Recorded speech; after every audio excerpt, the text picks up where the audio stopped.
Marceo, contadino in Veneto, cosa fa? Pioveva e non sapeva cosa fare. Ancora vai a confessarmi. E va dentro in chiesa, no? E si dirige verso il confessionale. E lei, Don Piero, dentro, no? Che lo vede arrivare, no? E lo riconosce. Allora sente, no? C'è lì, no? Del prete e comincia a dire che ascolta, sei tu quel che viene sempre a ciavarmi le angurie sull'ordine canonica. Come? Ti ho torno a dire, se ti sei ti quel che viene a ciavarmi le angurie sull'ordine canonica. Non capisci? Ti ho torno a dire per l'ultima volta e si vicina ancora del pino per i busi, no?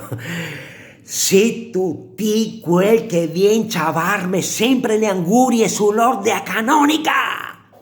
Non si sente niente, Don Juan, non si sente. Il prete in casa tira la tenda, va fuori dal confessionale, lo ciappa per un braccio e lo senta dentro. Sentite lì al posto mio e mi vai per fuori, adesso vuoi vedermi. Te vede Mario, no, che fa il prete per i busi, no?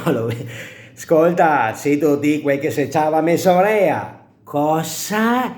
Se ti senti quel che se ciava sempre me sorea. Non capisci? Ti ho tornato a dire per l'ultima volta. Se tu di quel che se ciava sempre me sorea. Te aveva reso Marceo. E qua non si sente niente.